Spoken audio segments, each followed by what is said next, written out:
모세오경이 5권의 성경이 되어 있는데 그것을 엑기스로 탕제로 다리면 한 권으로 요약한다면 굳이 신명기에 다 들어가 있다 이렇게 봐요. 물론 창세기 내용이 신명기에 없죠. 근데 왜 그러냐면 신명기는 이스라엘의 전체의 율법을 요약한 것이다. 그런 의미에서 34장으로 찾게 되어 있지만 매우 중요한 부분입니다. 그게 두 번째 시간인데 자, 오늘 내용을 들여다봅시다. 자, 신명기 오늘은 1장 9절로 18절을 통해서 모세의 고충과 각 부장의 선택, 지도자의 선택 그런 뜻으로 제가 제목을 바꿨어요. 자, 서론을 같이 한번 읽어볼까요? 앞서 모세는 아모리 왕 시혼과 바산 왕 옥을 물리친 후에 이게 광야 40년 차 11월 지날 때 이거 물리쳤어요. 물리친 직후에 이스라엘을 모압 평지에다가 모아놓고 이스라엘 백성에게 과거 40년 전에 가데스 바네아에서 약속의 땅을 차지할 것을 명령했었음을 상기한 바 있어요. 이게 1절로 8절의 내용은 그런 내용이에요. 가데스 바네아의 그곳에서 과거에 우리가 이게 차지하라 그런 명령을 했었던 적이 있었다. 모세가 그 과거를 회상해요. 자, 그러면 오늘 보면 어떤 내용인가?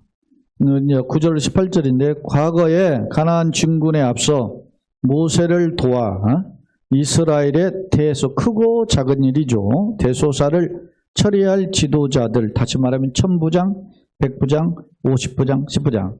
여기까지는 군사 조직이에요. 군인 1000명거리면 1000부장, 100명이면 100부장, 10명이 10부장 그래요. 근데 조장은 뭐냐?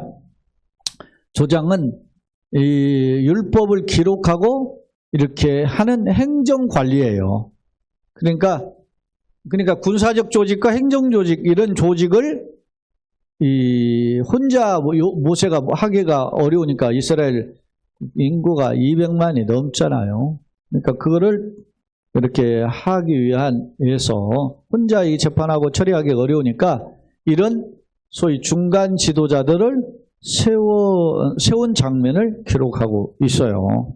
그렇습니다. 그러니까 독불 장군이 없어요. 어느 나라든 모세가 뭐 다 한 것 같이 보이지만 안 그래요. 중간에 이런 그 역할을 하는 사람들이 있어야 그게 나라든 어떤 단체든 세워진다. 그런 걸 보여줘요. 자, 그래서 오늘 저는 제목을 모세의 고충, 국가의 대소사 혼자 다 하려니 힘들죠. 고충을 나누어 짐지기 위한 누구? 지도자들, 그 각 부장들을 세우는 거죠. 그것을 세우는 장면을 오늘 살펴보고자 해요. 자, 그러면 성경으로 와서 그럼 그때는 언제냐?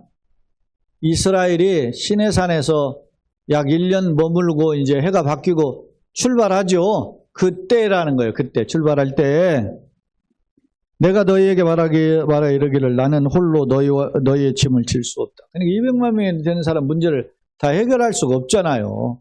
그리고 혼자 해결한다고 하루 종일 재판만 하다 끝나는 거예요. 그러니까 홀로 질 수 없도다. 그래서 너희 하나님 여호와께서 너희를 번성하게 보세요. 교재도 제가 적어놨지만 이스라엘 민족이 애굽에서 나오게 된 계기가 뭐죠? 어떻게 해서 애굽에 살다가 나온 거죠?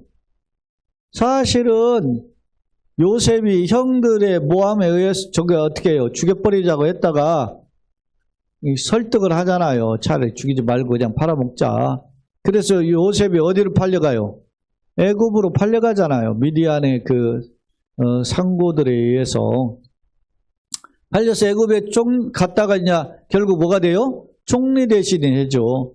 그리고 7년 풍년, 7년 흉년이 들 때 흉년 2년 차에 형들이 애굽에 곡식 있다는 것을 듣고 곡식 사러 오잖아요. 그때 요셉이 이제 두 번째, 처음에는 그냥 보냈다가 두 번째는 이제 형들이 막 울고 탄식하고 그럴 때 그런 걸 하고 자기 정체를 드러내고 이야기해요. 내가 당신들의 동생입니다. 아버지 살아계시면 그러면 아직 흉년이 몇 년 남았어요? 5년 남았으니까 거기 있으면 굶으니까 우리 같이 삽시다 해서 아버지가 아버지를 맞이하는 수레를 보내잖아요. 그래서 수레 타고 아버지가 와요. 요셉이. 요셉의 아버지 야곱이. 그때 올 때 야곱의 가족이 70명이다. 학자들 견해에 따르면 정확히 요셉의 그 부인과 아들들 합쳐서 76명까지 이야기도 하고, 성경에 이제 조금 이런 인원수가 72명, 70명, 76명 이렇게 분류가 되거든요. 그러니까 맥시멈 요셉의 가족까지 합치면 76명이에요. 근데 야곱이 애굽에 들어갈 때 70명, 72명이 들어간 것으로 보이거든요. 그러면 자 생각해 보세요. 72명, 76명이 갔는데 출애굽할 때 남자 장정만 몇 명이죠? 60만 명. 그러면 그 출애굽한 연대 계산을 해보면 약 그 요셉이 팔려가고 출애굽할 때까지 텀이 450년 되거든요. 400은 학자는 430년 이렇게 이야기하고, 어떤 학자는 400년 이야기도 하는데, 430년 기준으로 할 때 생각해봐요. 76명이 400년, 예를 들어 400, 500년 동안에 그렇게 아무리 자식을 낳아도 그렇게 낳을 수 있나요? 기하급수로 늘어난 거예요. 그러니까 막 자식들이 한 가정에 야곱도 12아들 낳고 그런 식으로 가정마다 막 엄청난 자손을 낳은 거예요. 그래서 그 자손이 막 그 다음 또 배로 늘어나고 막 배로 늘어나는 거잖아요.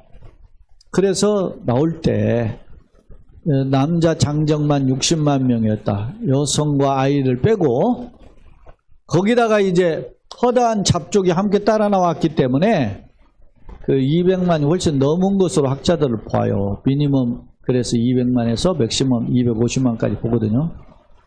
자, 그 이야기를 설명한 자 보세요. 다시 와요. 성경에 와서 10절 같이 한번 읽어봐요. 너희의 하나님 여호와께서 너희를 뭐하게? 번성하게 하셨으므로 너희가 오늘날 하늘의 별같이 많거니와. 그쵸? 지금도 200만이면 많은데 그때 당시 200만이면 많잖아요. 별같이 많다고 모세가 표현해요. 많거니와 너희 조상 하나님 여호와께서 너희를 언제보다? 현재보다 몇? 1000배나 많게 하시며 너희에게 허락하신 것과 같이 너희에게 복주. 1000배, 200만에 1000배라고 한번 생각해 보세요. 어마어마한 상상할 수 없는 그 규모로 부흥시킬 거예요. 왜? 하나님 이런 분이다. 이렇게 얘기를 모세가 소위 말하면 이런 축복의 선언을 하는 거죠. 그런즉 자 이렇게 많단 말이에요. 12절 같이 봅시다.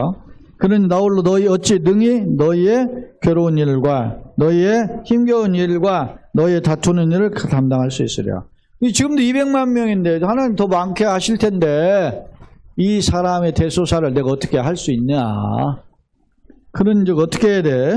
너희의 각 지파에서 무엇이 있는 사람? 지혜와 지식이 있는 인정받는 자들을 택하라. 지혜와 지식에 대해서 제가 교재에서 간단히 적었어요. 교재에 뭐라고 적었어요? 지혜는 학함, 이것은 신앙에 따른 도덕적 선한 성품을 지혜라 보았고, 지식은 비인인데 이해력, 분별력 그런 뜻을 가지고 있다.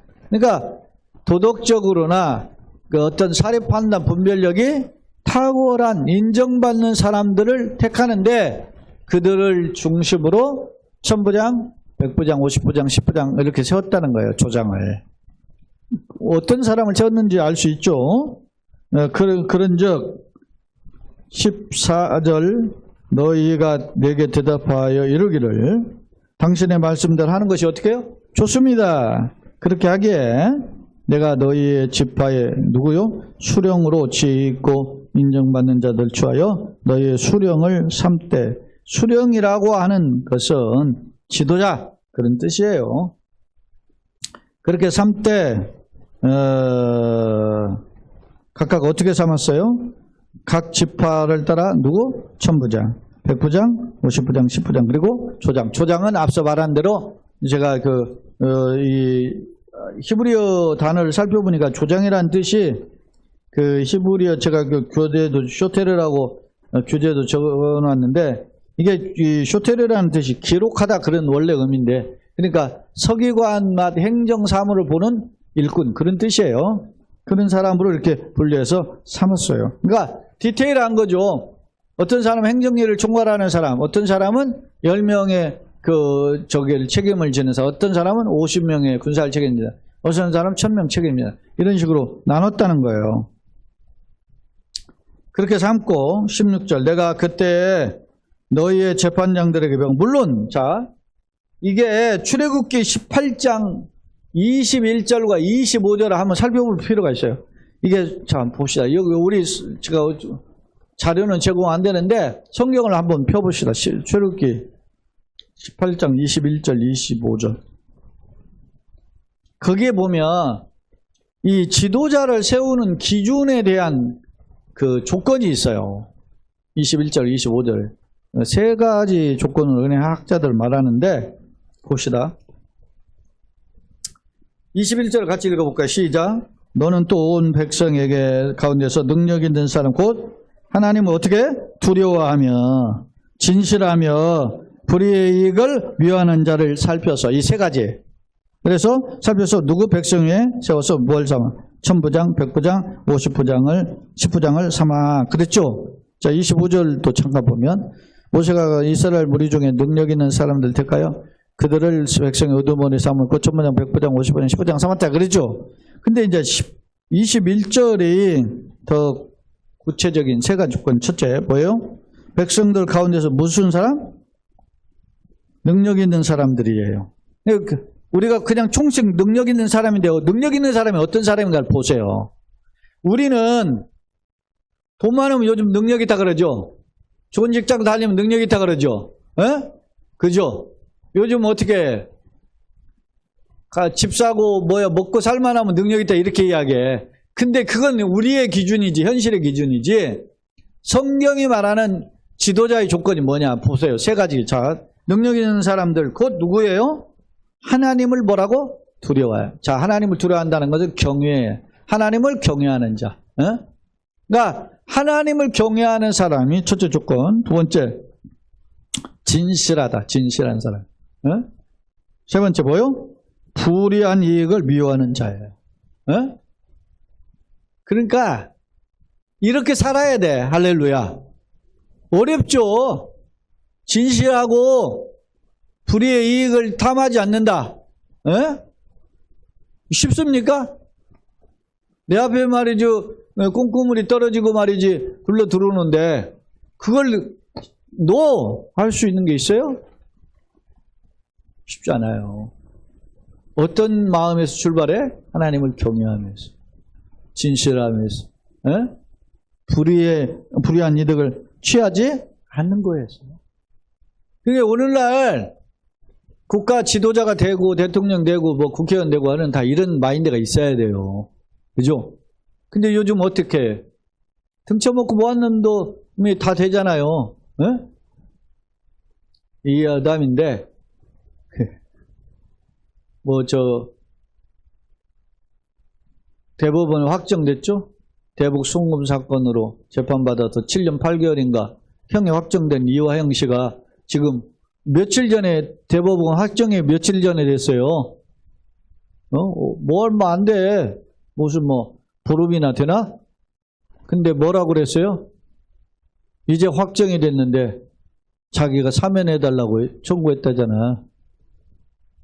사면은 형을 3분의 2 산 사람으로 인해서 예를 들어서 10년 살면 3분의 2 정도만 뭐 6, 7년 살아간 거야. 살았을 때 그것을 참작을 해서 사면을 누가 대통령이 해주는 게 사면권이야.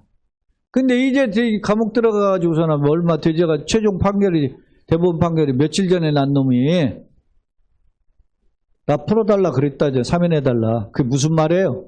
난 딱 그 순 들으면서 미안합니다. 강단에서 어울리지 않는 용어를 써서 고수도 치면 쇼당이란 게 있어요. 다른 사람이 나게 생겼는데 딱 양쪽 패를 보여주고 못 나게 막는 거. 너 이거 먹으면 네가 계속 고하면 독박 쓴다 그런 거지. 내가 보기엔 대통령을 향한 협박이야. 어? 나 사면 안 해주면 불어버릴 거야. 뭐 이런 식이지. 내가 보기엔 그거야. 사면 해달라고. 왜 그래? 정권이 출발부터 부도덕성을 가지고 출발했다는 것이 보여지는 증거지. 세상은 그래. 그래도 뭐 옛날보다 낫겠다 하고 밀어준 거잖아. 오죽하면 옛날 얼마나 못했으면 그 사람은 선택했겠어. 이 강단에 어울리지 않는 표현이지만 잘 잡으세요. 하나님의 일꾼의 조건이 뭐라고? 하나님을 경외해야 돼. 그리고 뭐 해야 돼요? 진실해야 돼. 그리고 뭐 해야 돼요? 불이한 이득을 취하지 않아. 탐하야지. 여러분, 내가 그러려고 살아야 돼요. 어? 이게 멋있는 사람이에요. 믿습니까? 돈 잘 벌어온다고. 그러니까 예전에 제가 오셨던 부관이 자기 부인이 막 그런데 막 옛날에는 막 돈 많이 벌어오더니 막 그러니까 돈을 벌면 막 이 사람이 죽으면 막 의자 밑에다 방석 밑에다 넣고 막 어디다 먹고 그렇게 쑤셔 넣었다더라고. 그게 다 뇌물이지. 근데 왜 지금은 보직이 달라졌다고 왜 안 벌어오냐고 투덜거린대. 그게 건강한 부인의 모습이 아니야. 남편을 어떻게 해요? 부인의 올가면서 타락시키는 것에 불과하지. 하나님의 사람의 일꾼. 자, 다시 돌아와요. 신명기로. 그런 사람을 오늘 모세가 뭐라고 해서 너희 가운데 인정받는 자라는 말이에요. 그 어떤 인정받아요? 지혜와 지식이 있고 인정받는 사람이 누구냐? 이런 사람이라는 거지. 그것을 택해가지고 뭐 이렇게 천부장부터 삼은 거죠. 조장까지. 삼고 그 다음에 16절 같이 읽어봅시다. 시작. 내가 그때 너희의 재판장들에게 명하여 이르기를 너희가 너희의 형제 중에서 송사를 들을 때 쌍방간에 뭐? 공정히 판결할 것입니다. 이런 사람이니까 공정히 판결하지. 불의한 이득 좋아하는 사람은 어떻게 해요? 누가복음 18장에 불의한 재판장 하나님 두려워하지 않고 사람 무시하잖아요. 그런 재판장이 될 수 있다. 그래 공정하는 거야. 그래야 그 나라가 건강한 것이고 공정히 판정할 것이면 그들 중에 있는 타국인에게 심지어 누구에게도? 타국인에게도. 제가 아까 점심 먹을 때도 그런 이야기를 했지만 밖에서 밥을 먹는데 밖에서 아코디언으로 시끄러워. 연주하느라고. 그러면 우리가 핸드폰으로 음악 소리 하나 들어놓은 것은 그건 세 발의 피잖아. 밖에서 아코디언 시끄럽게 떠드는 것도 아무 말도 안 하고 우리 그 핸드폰으로 더군다나 지네 나라 최고의 그 가수가 부른 노래를 하나 틀었는데 그거 가지고 시끄럽다고 지적질을 해. 에이, 에라이 속 좁은 놈은 내가 그게 왜 그래요? 텃세를 피는 거지. 외국 동양인 놈들이 와가지고 여기서 뭐 떠드는 것이 못마땅한 거지. 의짓지 않은 거지 내가 보기에는. 그런 재판관이 그런 사람이 되어서는 안 돼요. 팔은 안으로 굽되 그렇게 판결하지 말아라. 타국인에게도 똑같이 하라는 거야. 그러니까 우리가 외국인들 무시하는 거에 대한 태도가 있잖아요. 장애인들 조금 무시하는 태도 이런 거 우리에게 보이지 않게 있는데 그런 거 이런 말씀을 통해서 이거 고쳐 먹어야 되는 거야. 내가 약자를 좀 돌봐야 되는데 못했구나. 내가 외국인들 배려해야 되는데 못했구나. 이런 거. 할렐루야. 왜? 기독교인이니까 그런 거죠. 기독교인이니까 가능하다. 옛날에 우리 어렸을 때는요. 이 동네에서 저 동네 못 지나다녔어요. 왜? 이 자식아 어디 고개 들고 다녀하고 이리 와봐 하고서는 때렸다고. 그 동네 텃세가 심해서. 근데 요즘 그러면 어떻게 큰일이잖아. 세상이 많이 바뀌고 제가 이렇게 밖에 나가 보니까 대한민국처럼 살기 좋은 나라가 없어요. 내가 운전을 하다가 우리 터널 지나가면은요 창문 열었던 창문을 다 닫아요. 왜? 매연이 들어오니까 빠질 공간이 없잖아요. 그러니까 터널 안에서는 문을 닫거든. 이놈의 프랑스 지하철 같은 거는 창문 다 열어놓고 달려. 에어컨 없어. 환장하겠어. 뭔 그런 대한민국처럼 좋은 데가 없더라고. 여기 다른 각도로 갔지만 공정하라 그런 뜻입니다. 자, 17절 재판은 어디에 속했어요? 왜 이렇게 해야 되느냐? 하나님께 속한 것인즉 너희는 재판할 때 외부를 보지 말고, 그 사람이 돈이 많냐, 그 사람이 권력자냐, 그런 거 보지 말고 귀천을 차별 없이 듣고 사람의 낯을 보여 두려워하지 말며. 그렇죠? 대통령 됐어도 대통령 재판해야 되잖아요. 왜 재판을 안 해? 해야지. 그리고 잘못된 거 있으면 그거 대통령 하다도 그만 못 벗어야지. 왜 안 해? 해야 돼, 내가 보기에는. 왜? 사람의 낯을 두려우면 안 돼. 그것이 공이야. 그것이 지도자의 마인드야. 나도 대통령 되면 재판 받겠습니다. 이러고 나와야 떳떳하지. 비겁하잖아. 뭐 애들이 뭘 보고 배우냐고. 너 대통령 되면 네 죄 싹 없어지니까 그냥 죽기 살기로 다 그짓할 거 아니야. 아니야. 그건 잘못한 거야. 우리가 이게 바른 태도가 어디서 나오냐? 성경에서 나와야 돼요. 두려워하지 말 것이며 스스로 결단하기 어려운 일이 있거든. 그때는 어떻게 해요? 내게로 돌리라. 자, 50부장, 100부장, 1000부장이 자기가 재판하기 곤란한 일이 있단 말이에요. 그럴 때는 누구에게로 오라는 거예요? 모세에게로 가져와라.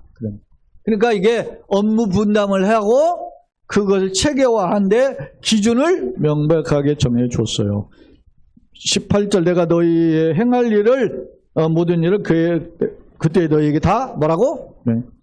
그때는 40년 전 신의 산은 그때 출발할 때 이미 다 말했다 상기하고 있어요. 그러니까 40년 전이나 지금이나 이스라엘이 행할 방향성은 변함이 없다. 그런 뜻입니다.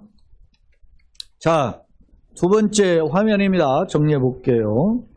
자, 모세가 민족을 이끌기 힘들다며 지도자를 세울 것을 제안하고 백성이 의해 화답했죠. 그때는 호렙산에 진칠되고 10절 아브라함에게 말씀하신 언약이 성취돼. 그죠? 하늘의 별처럼 땅의 모래처럼 많아질 것이다 이야기했잖아요. 근데 이스라엘 백성이 야곱이 애굽에 들어갈 때 요셉 포함해서 76명인데 나올 때 보면 200만 명 이렇게 많아진 거예요.